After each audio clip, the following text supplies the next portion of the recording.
over the centre of the ground, the centre half forward. Mcleod coming from behind Orr. A chance here, however, for Joyce to clear. He gets a little kick in towards the boundary line. Bennett. David carried a wire. Wire's kick up towards the forward line for North Hobart. Mcleod there. He didn't play the mark, and this allowed a the mark as the kick towards the wing position. Mackie in there, also Jimmy Wright. Chance for Doreen coming a long way from his position. Doreen a kick up towards the half-forward line. Oh, missed the run of the ball. Chance for Morrison to pick it up, and Arnold's there. I think we'll see a bounce. Now a free kick going to Mcleod of North Hobart. Go the other way. All was being held. What happened after that, I don't know. But Mcleod has got the free kick and has also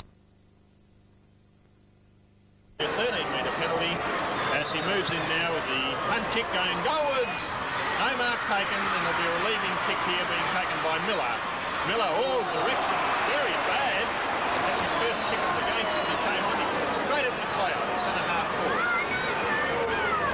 Mcleod, of course, has a powerful breeze to kick into, but there's the kick on its way. It's a beautiful kick by Mcleod and a steady goal. North Hobart never wanted one, and they have kicked now 14 goals, 6, 90 to Sandy Bay, 9-11, 65. And Neville Miller must be feeling just upset with himself following that disposal, which was straight into the hands of Mcleod at centre half forward, and he made no mistake. Kick a bag of goals. There's the tap. It favours Morby of North Hobart. His high kick in the air as we see Mcleod and Orr jostle position. Played it. Oh, gee, I wouldn't go along with that one, but I thought Orr had a grab of it too, but Mcleod's been awarded the mark. And North swing into attack again. It's a good deep one too. Manson flies up. An opportunity for Dwyer, I think it is, that final stage of the quarter. And a misread by talking allowed Bennett in. Bennett's kick up towards the forward line. His Ricketts, a hand pass towards Steele. Steele is grabbed. Allows Mcleod in there. Mcleod's kick nullified by Orr. Ricketts going for the tap. Also Scanlon. Scanlon gets the tap again over towards Arnold. Arnold knocks it over towards right. North Hobart swinging and attack again. Here's an opportunity for Arnold to gather the crumbs. A hand pass over towards Mcleod. North going right on with it. Mcleod's kick. Another kick. Listen to that crowd. 17-9, 111 to 11-13, 79. A sensational start to the final quarter. Not many people leaving the ground either. 111 79, a big lead. Now is Harry Dwyer. He won't muck the table. Olsen coming to do something about it. Missed the run of it. Erie there also. Mcleod coming in now. And also bounce up by umpire Coleraine. And the breeze swinging up again in the towards the half forward line. We'll see Cloud of a mile, or the man in front, number 14 for Sandy Bay, has taken the mark.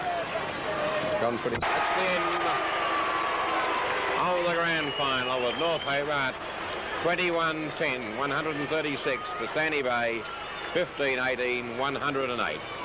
Let's have a look at the crowd rush on to congratulate the winning North Hobart side. You can see hundreds of people rushing on the ground who no doubt cheer off many of their players.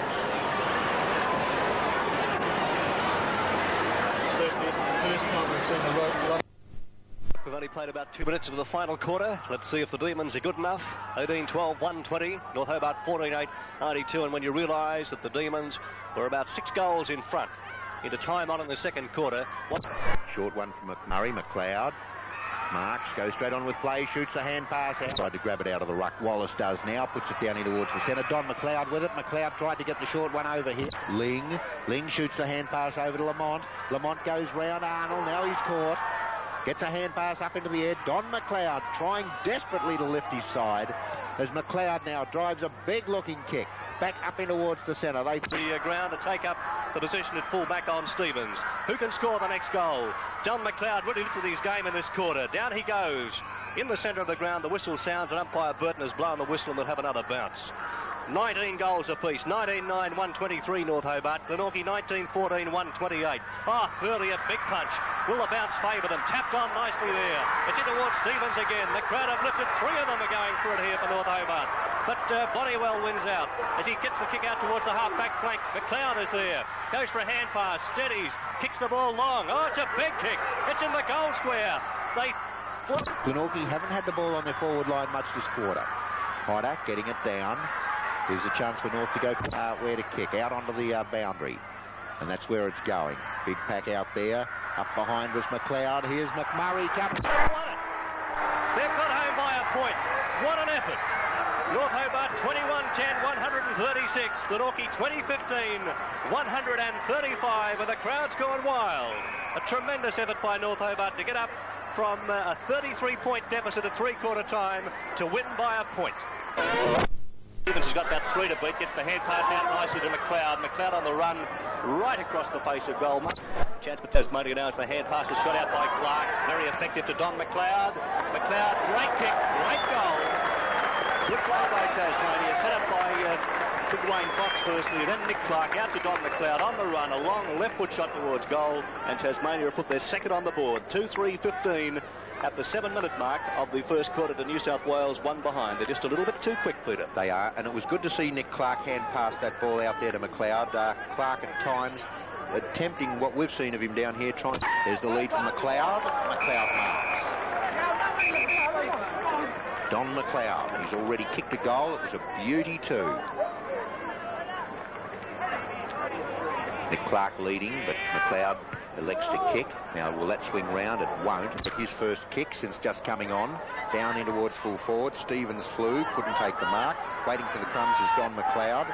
In trouble, grabbed too high. Shoots the hand pass out. Stevens with it, no one to give it to. It's pretty scrambled. Gets out of trouble nicely. Good kick down towards centre half forward. Oh! The doctor's in touch today. Dr. Don Mcleod has taken a mark on the half-forward line. Coming out beautifully done, Spalding. Well played. Drives it out of trouble. Down towards Klug again. He marks straight on with play. Klug driving it down towards Don Mcleod. He has the run of the ball up a little bounce for him. Mcleod caught. Gets it out to Ling. Ling turns around to the right. Gets it back to Mcleod. Mcleod will snap for goal. That's high up into the air. It's starting to swing round. It's coming round. It's good. Don Mcleod has kicked his second goal. And Tassie go further ahead the closing stages of this quarter. Tassie 6-7-43, New South 3-2-20. I think a few of those New South Wales players are getting a little bit despondent at the moment. I thought Stanton at fullback didn't think that was a goal. He didn't agree with the goal umpire at all. Congratulations, it must have been a great honour playing 250 games and equalling the club record. Oh yes, I was very pleased to be able to do it yesterday, and it was a great thrill to run onto the ground and see the magnificent banner the club had organised for me. Let's have a look at that, Don. It certainly was a great lot of work go into the banner. You can see the banner that's there every week up in the Kazali stand, and here's the banner that was specially prepared for Don Mcleod being raised now. And it was good to see some of the reserves players there get in and give a hand too, because the banners are pretty difficult to hold. The reserves players formed a guard of honour, and then as the senior players came out, they stood aside for Don Mcleod to lead the team out onto the ground, and it was good to see a good crowd there yesterday too to honour Don Mcleod. Don Mcleod now coming through the banner, leading the side out to play his 250th game, and it was good too for the side that they won with Don playing his 250th game. Well, that was the start of what happened, and let's see at the end of the game as to what happened. North pretty happy that they'd won, and they cheered Don off the ground, as you can see, shoulder high, and the crowd there, even the Sandy Bay supporters, applauding Don Mcleod. Certainly one of our great footballers over the years, and one of the few that's remained loyal to a club, spending his entire career with North Hobart. And here's what happened in the rooms afterwards. All right, you always wanted to be there. You're the doctor, now you're the coach.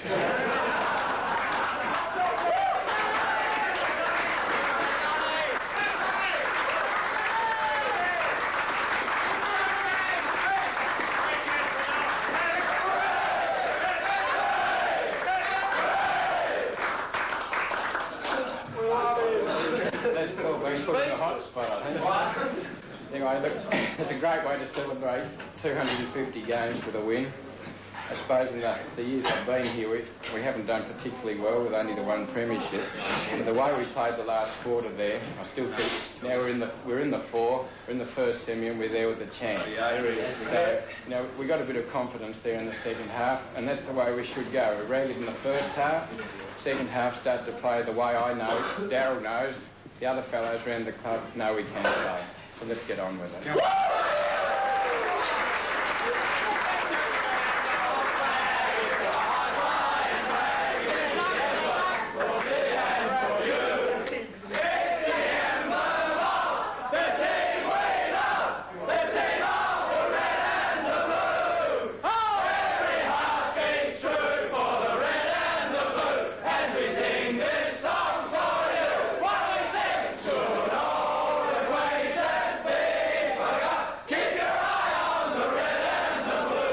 Yes, a great way to celebrate it, Don. Don, I think we better get something from our theatre crit here, Peter Hudson. Peter normally gives a crit when they sing their song after the game. What would you give North out of 10 for the Demon song, Peter? Well, I think under the circumstances, with the excitement and the stress, that they did remarkably well.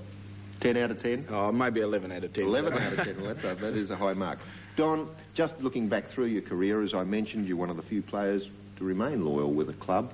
What are your feelings now if you're a youngster coming up and, you had the opportunity of moving on, doing better for yourself, making more money? Would you look at it a different way with circumstances as they are now? I think a lot of young players these days are forced to look farther afield. It's got to the stage now where the time spent with football is really semi-professional or long enough to be professional in that sense. And the money in Tasmania just isn't the reward that's really required, the amount of time put in. And I think if it's everybody's aim to play VFL football, that's the level of football that's recognised as the best, and naturally the best paid. And I think if a young fellow wants to play football and that's his prime objective in life, then he really is forced to look further than Tasmania. Did you ever consider playing VFL football yourself? Yes, I did in the early days. Was the opportunity there? I made a Fitzroy senior list in 1974, but circumstances prevented me from going. Don, we talk now what's wrong with football. When you first came in, it was really at a high. The crowds were good. The crowds have gone down. Can you put your finger on anything that you think might be different now that is not going right? I think a lot to do with it is that there are a lot more things for people to do. Right. I think even back in 1972, there weren't so many underage competitions, there weren't so many varied sports, and I think we've got a lot more competitors now. I think that's one factor, and possibly the cost of admission and for families, etc., is another factor. Don, how has the game changed between 1972 and 85? We certainly train harder, Kat, than when we used to run out. That wouldn't suit Kat then. Don, the actual style of play, obviously much faster. I think it is faster. I think there's more of a play-on style, fewer high marks, and the aim seems to be to move the ball on quickly. Maybe the way it's played now, the skill level doesn't show out. We're probably trying to play faster than a level at which we've achieved the skills, but I think that's the main difference. Don, I think you've surprised a lot of people by going on for this long with your football. I mean, there's been a lot of talk about, particularly with your studies and your practice and everything, that you probably would give it away. Have you got any thoughts of giving it away? And just to finish that off, when you copped that bad injury this year, I think a lot of people thought that might have been enough to finish you. I had mentioned to the club that I'd finish at the end of this year, but I was keen to get over the injury and finish the season. Don, probably an extension of Peter's question, with perhaps your playing future or your playing career coming to a close, what about the area of coaching? Does that interest you at all? No. In a word. Well, Don, what would be the highlight of your career? I think the 1974 grand final would have to be. That was a great thrill to win that. We didn't look very good coming into the last round, and then found some form and had good form right through the finals. And the best opponent you've played against?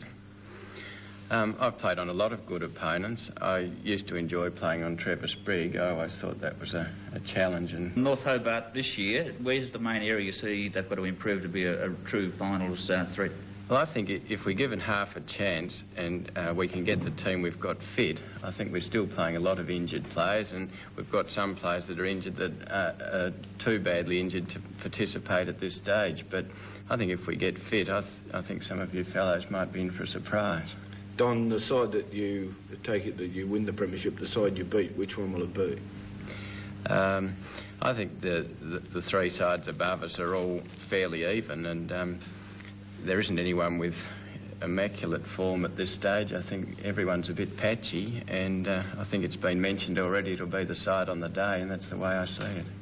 OK, Don. Don, great footballer, 250 games. Next week he'll break the record at North Hobart, 251. He's a great doctor too. He's